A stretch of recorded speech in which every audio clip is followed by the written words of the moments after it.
have a question regarding sexuality. I experienced and I heard of many that there are many misunderstandings when it comes to sexual encounters. And my observation or my realization so far is that often there is something that probably lies deep within a religious context. Women often have the idea, and also men do, that a woman cannot combine two roles. Either she is the caring, nurturing, loving woman, or she is the passionate lover that fulfills the desire of the man. And I think that the problem is not only within or with the women, but also with the men and their expectations.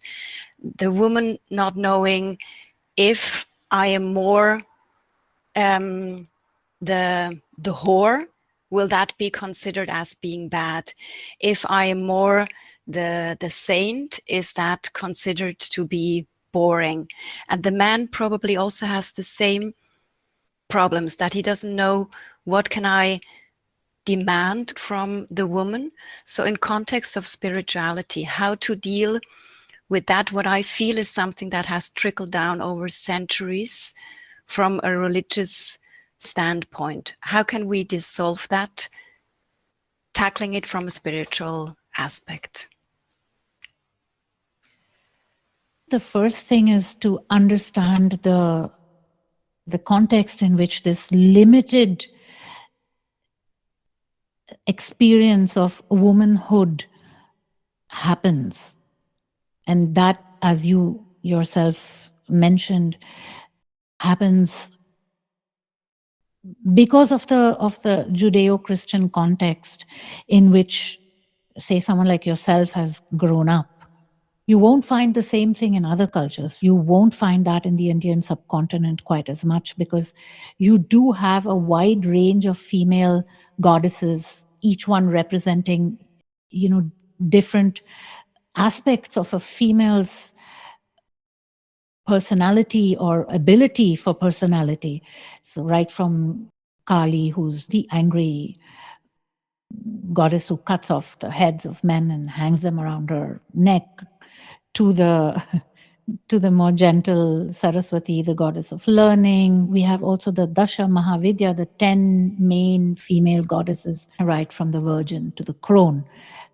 The problem that we experience here in the West is that we have just the on the one hand, we have the Mother Mary image that we connect with, and on the other hand, the Magdalena, that we also can connect with. And the same, of course, for the men. It's a sort of limited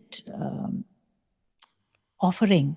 And the necessity to expand that offering is very much there, but that only happens through educating oneself in a way about what is there in our history in the West that we don't even know about, the various goddess figures, the various traditions, the Celtic traditions. There's a lot that we don't even know about because it has been covered up by religion over the last 2000 and a bit more years. So it's also a matter of just trying to understand what is part of yourself by making a reference to the figures from the past and the mythology that we have over here, because it's not that easy for a Western woman to relate to a Kali or a Saraswati or a Lakshmi, while these figures are trickling across into the West, just as the Western goddesses of the past are trickling into the East, and there's like a merging of these mythologies.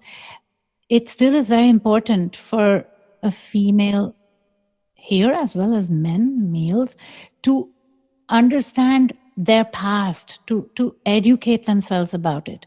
That from the external point of view. And then there's the other part of it, which was more what you actually asked, which is the spiritual aspect,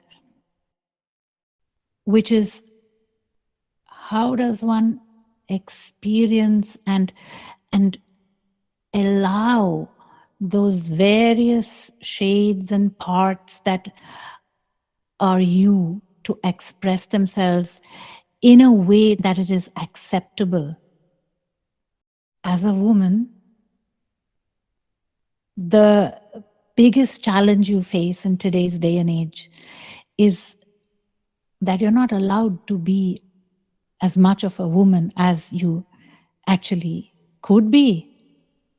And that is because there is that much expected from you, which you yourself have fought for, have won, and have found out that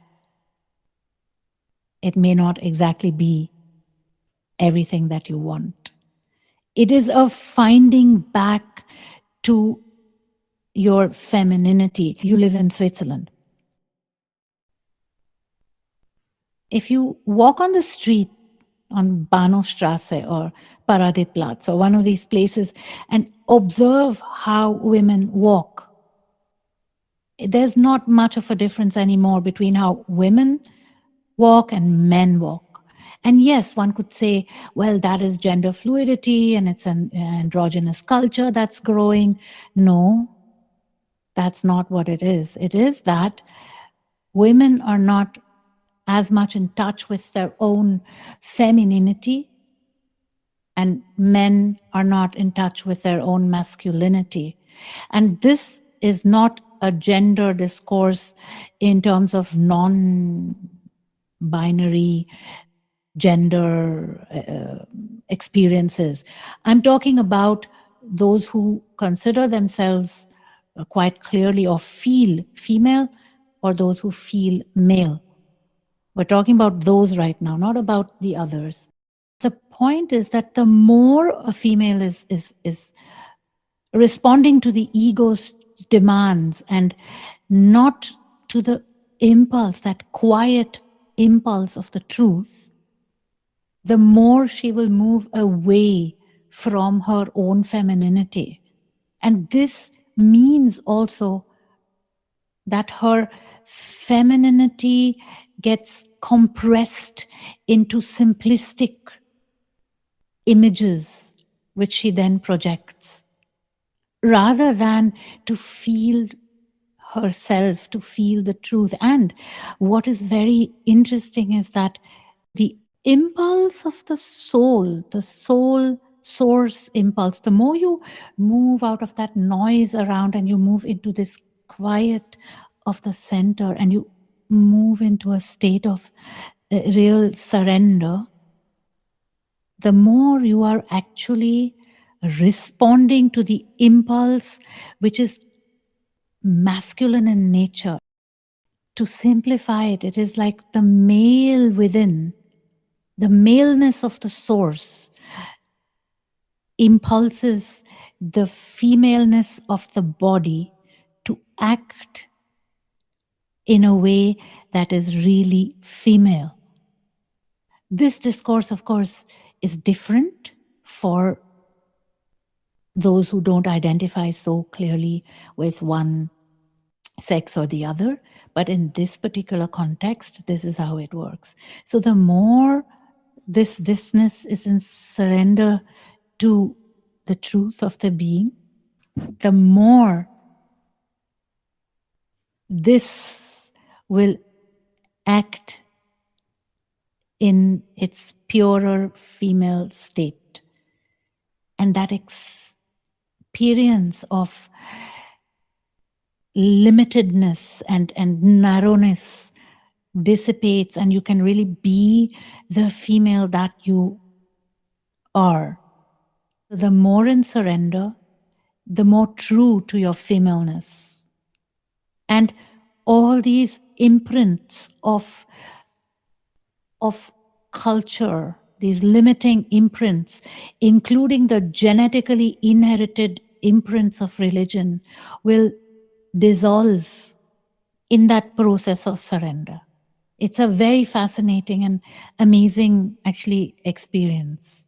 The way to move into that state is to tune in, tune in, tune in. Tune into the source, tune into the source. Try to feel that center and be in a state of surrender. Let the noise happen around.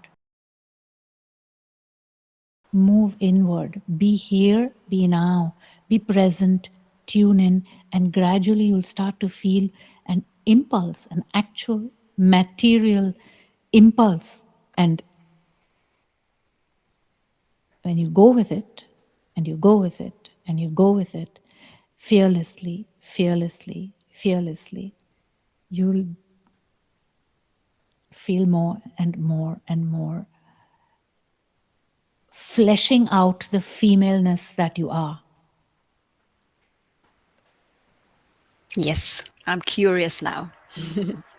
Yeah, so it's an experimentation that you do with yourself, being in the here and the now, pulling out of the noise, inward, staying here, present, centered, and tuning in. It's a very active spirituality.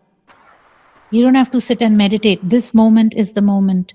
This is the next moment. This moment, present, present. That's the meditation. Present, present, here, now. Tune in, feel the impulse of truth. Act from it, and become more this rather than a conceptual creature. You become a this creature. Yes. Namaskar.